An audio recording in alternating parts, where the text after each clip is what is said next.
accustomed to public speaking, so I'll do my best. And the good news is this will be 5 minutes or less. I'd like to thank my friends, partners, and relatives for being here tonight, and thank the past presidents who supported me. I believe the system is that the last 5 past presidents decide who receives the EID award. Of course, I'd like to especially thank Jim Bodery, Mike Malloy, John Jacobs, and the current president, Ray Morganti, and Karen Fayette. Each of them had written a letter in my behalf to the committee that decides this award. Very gracious letters, and I was going to tell you about Judge Andrews being so gracious to me, and you just heard why. When I read that, I had goosebumps.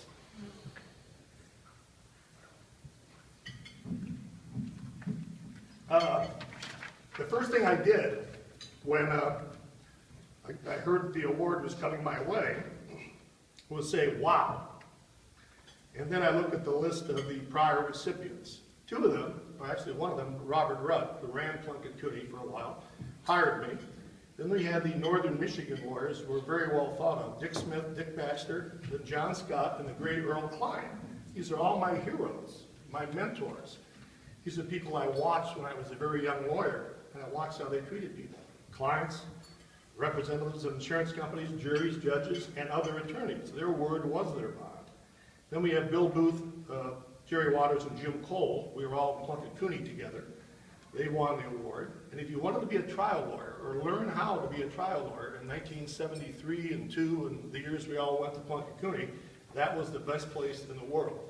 I also have to mention J.P. O'Leary, Pat O'Leary. I worked closely with him for 9 years, and I learned a lot.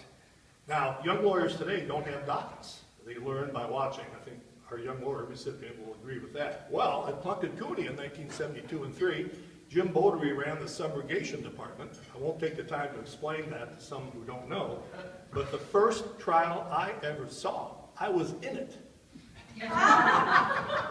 And that wasn't unusual in those days. Now, I want to give a special thanks to John Jacobs. He has won this award before. He's in a class by himself, professionally. He's a crazy man like I am, but I'm talking about professionally. He is the best appellate lawyer in the state of Michigan, and has always been a huge champion of MDTC. He worked very hard to keep this organization going, and he fought off these biller people or these consultants who came in and tore our bills apart. I'd also like to thank the other winners who are here. I know Ed Kronk is here and Steve Galbraith. I'm glad you're here tonight. I'm very humbled and honored to be in their company. This is an award from people you work with. They're actually my competitors. This is an award from your peers. They should know what they're doing, but the point is this is not some popularity contest. And I'm really, really honored. I'm going to say wow again. MDTC 1979, we didn't have anything like this. John Jacobs and many of the people at Plunkett were there at the beginning. Now we have a situation where personal injury cases are down about 75% from the levels we were used to in those days. And the MDTC is still going. They're very effective in lobbying and Lansing, testifying. Ray just went up there recently to fight off one of these immunity statutes that pop up every now and then. And he'll be turning the gavel over to Mark Gilchrist in a few minutes. They also have good seminars for young lawyers. We need an organization like this. Nobody watched out for defense lawyers before. I'm happy to have Jules Olsman here. He's here from the other side. He said that it's kind of like the time you walked into a Newt Gingrich rally by mistake. I also would like to acknowledge 2 special guests. Major David Siemion, F-15 pilot in the U.S. Air Force, and Captain Richard Siemion, Airborne Ranger in the U.S. Army. Stand up!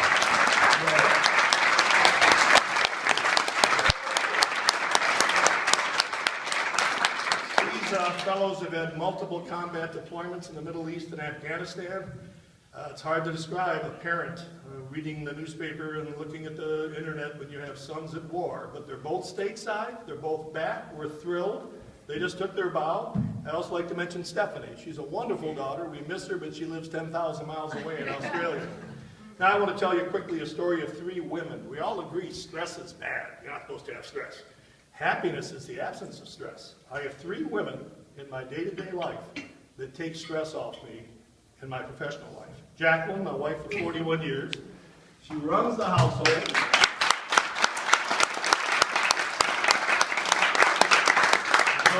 I do the cooking. She manages household sticky situations, lets me practice law, do my thing. She allows me to keep a very clear mind when I'm at the office. Laura Pilarski, my secretary of 16 years, who can't be here tonight. Everybody says their lawyers are great. Yeah, my secretary's great. Well, this one is amazing. I know the difference. She watches everything like a hawk. She's detail-driven. She makes sure I don't make mistakes. She knows when to tone down a letter or change it, and I was very lucky to have her. The third, and certainly not the least, is Karen Fayette, who's sitting right behind David there. She started as a clerk when she was a licensed physician's assistant. We have worked together for 28 years, and we're interchangeable parts. She knows how to kill experts. She knows how to get plaintiffs to make terrific admissions. And we even try some cases together.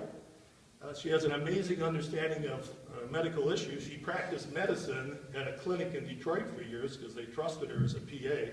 We recently, less than a year ago, had a very serious trial in Traverse City. The worst case you can defend if you're a defense lawyer. This poor guy was a prisoner in his body. He was a C5 quadriplegic who had a ventilation machine to keep him alive. And this was a tough trial against a terrific plaintiff's lawyer. And the story I want to tell is the night before the closing arguments, she said to me, "Bob, I'm doing the closing tomorrow." And wow. Oh. Okay. And of course, I trusted her. Of course, she did a great job. And it was so nice to see her come that far where that didn't bother her a bit. And as I said, she did a nice job. I can't imagine practicing without Jacqueline, Laura, and Karen. I really can't. So my sister Nancy is here, and other in-laws, Rock, Jackie, Marcel, Rick, Mark, Kathy, and Tom. And from the firm, we have Kelly Cullen and Susan Zibikowski and Mark Roberts. I'm happy you're here. And in closing, I believe in the jury system. The juries usually get it right. I love being in a courtroom. I hate preparing to be in the courtroom. I think you'll know what I mean if you do this for a living. The people who want to get rid of the Seventh Amendment are more aggressive every year. And if you ask one of these tort reform people, like a claims adjuster, do you believe in the jury system? They don't know what to say. Like, if I say yes, that means I'm for the bad guys or something. I mean, they have a really strange way of looking at our Constitution. And that's why I became a lawyer, because anybody can take on anybody with a fair playing field and maybe a fair referee in most cases. So my point is, and I tell people, I think trial lawyers, any lawyer, needs to be passionate. You have to show passion and temper it with civility. Beat them up, but be nice about it.